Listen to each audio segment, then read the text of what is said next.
Good morning, class. Today, I will present one of the most straightforward algorithms for machine learning. It's called OneR rules, or as known as OneR.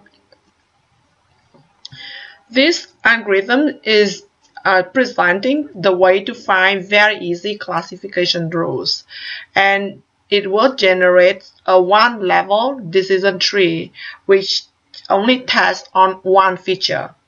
So the process will go very similar to other learning algorithm, which means from the feature we view the models, and the model basically is consisting of the rules, and we build that from the features and the information of the observation that we take from the library. Then, based on that rules, we can predict or classify the labels of the class of newly observed observations. So here are the main steps for these algorithms. First of all, we will consider each feature in turn. So if you have in your data set n features, you will have to view n tables, each table for each feature. So there will be on the branch of the decision tree for each feature. So the decision tree is only one level. We choose the majority class for each branch in the decision tree, and we'll repeat the same for all the feature and choose the one with the total with the minimum total errors.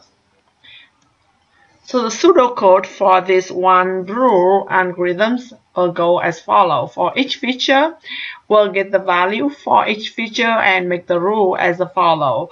First of all, we need to count how often each class appears for each value, and then we'll find the most frequent class, and then we make the rule that assign that class to the feature value. Then at the end, we will calculate the error rate for each rules.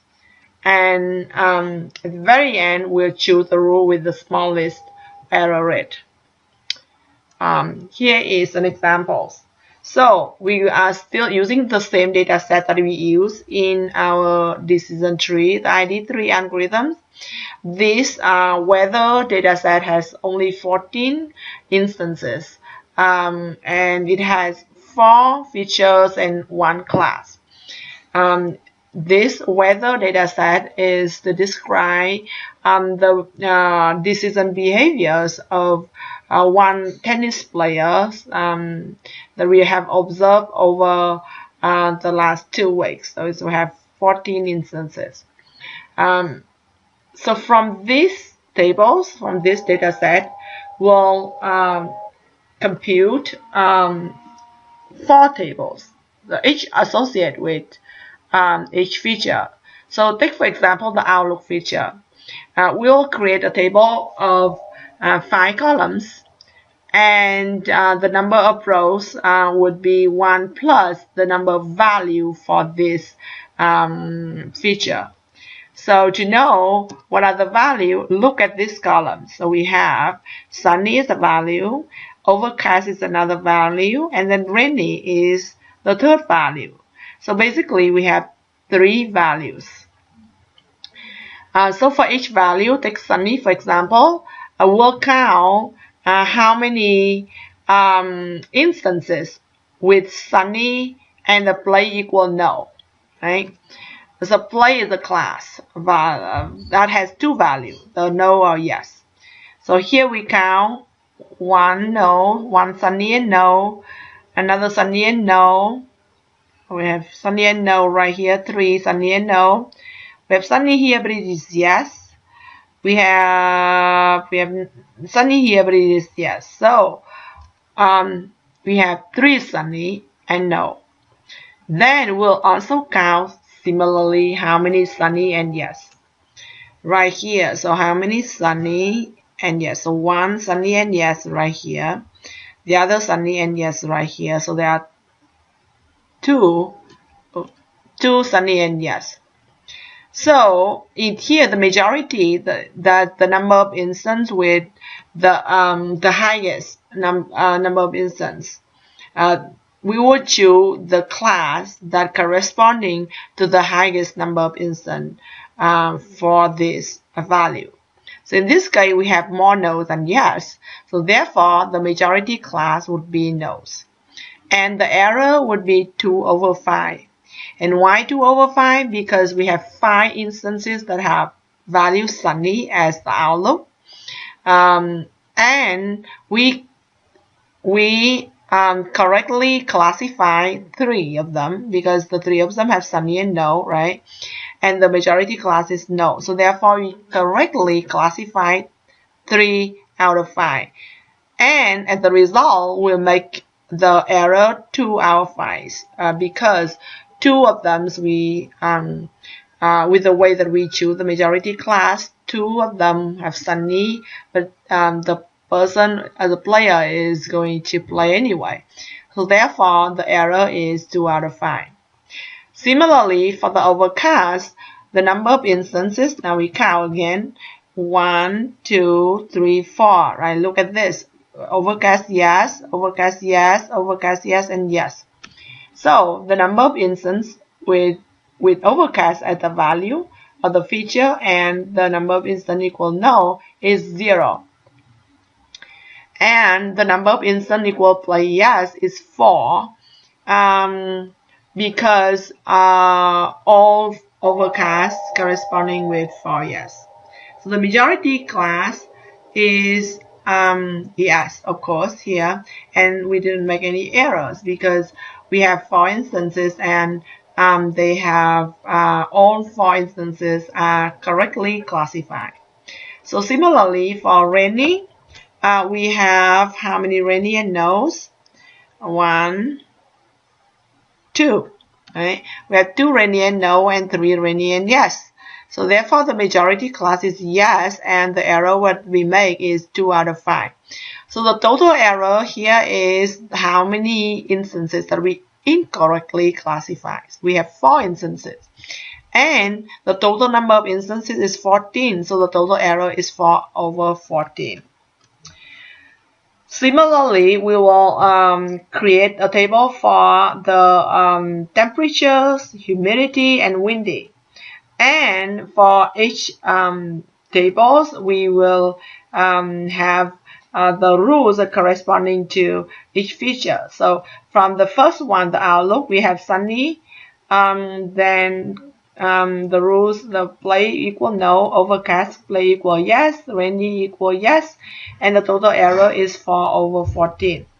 Now, in terms of the temperature, if we do similar tables like this, we'll have the rule hot equal no, and it's asterisk here because it also have hot equal yes as well. I just toss a coin and say, okay, here I can choose either no or yes, and I go with no. Might equal and might that infer to the yes, the play equal yes. So the total errors here is 5 over 14 for the temperatures. Humidity, the total error is 4 over 14, and the windy, similarly, the error is 5 over 14. So now we'll see that we have 2 feature that has the smallest total error, which being 4 over 14, which is the outlook and humidity. So we can choose either one of those, and its corresponding rule to be our classification rules. If we have a missing data, missing is also treated as any other feature. So now, assuming that I choose, let's say, outlook, what happening with my classification? So assuming that I just observe this instance, rainy might, yeah, I have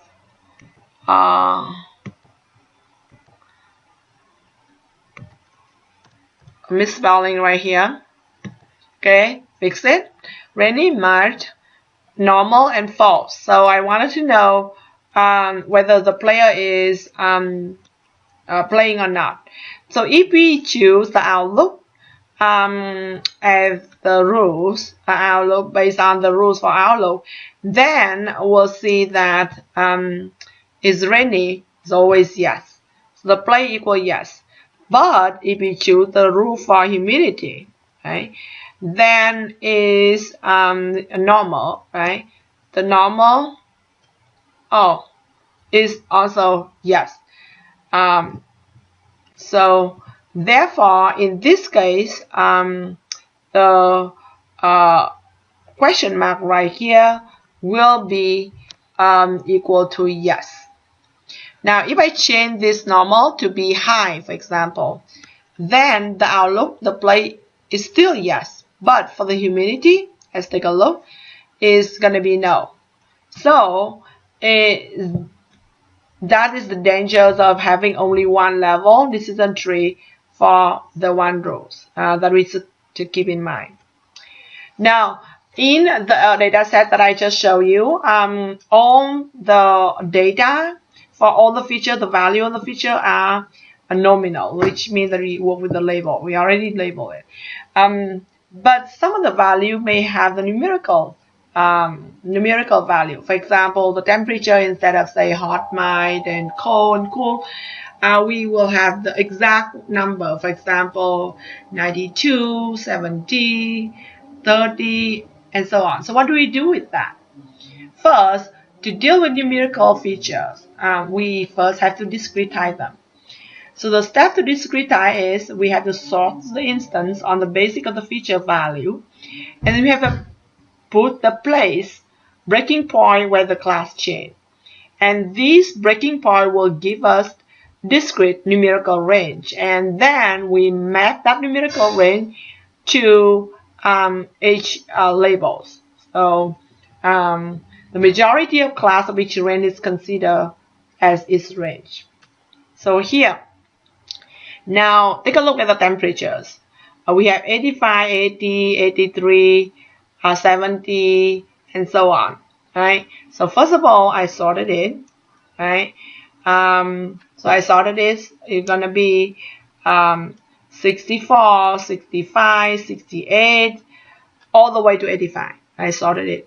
Now, and I fill it in that 64 is yes. So I put it in here, yes. 65 is no. 68 is yes. 69 is yes. 70 is yes, and so on.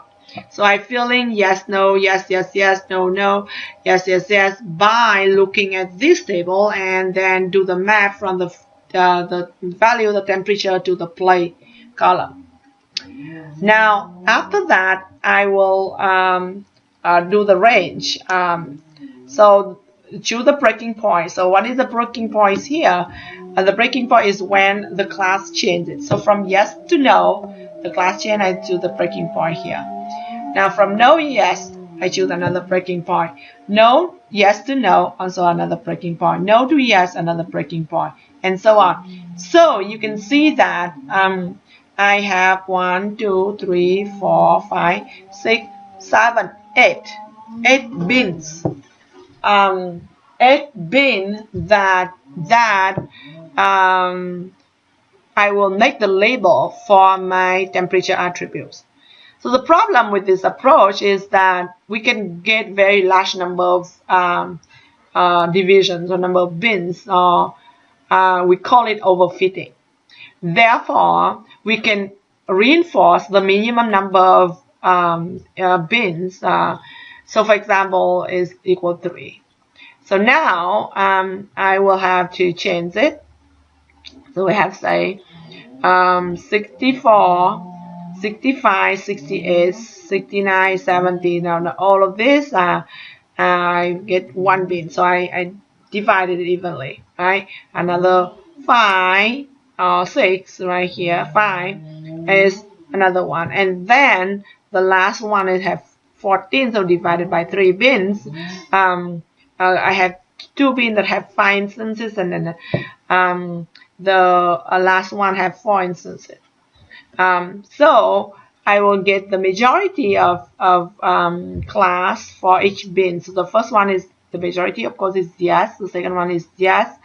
And the last one is tossing a coin, whether it's yes or no. We have the same number of instances.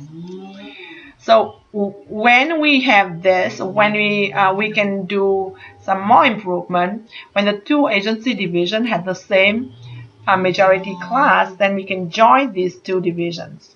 So for example, the first one has the same yes, right? So I can join it into a big one, and I say is yes also.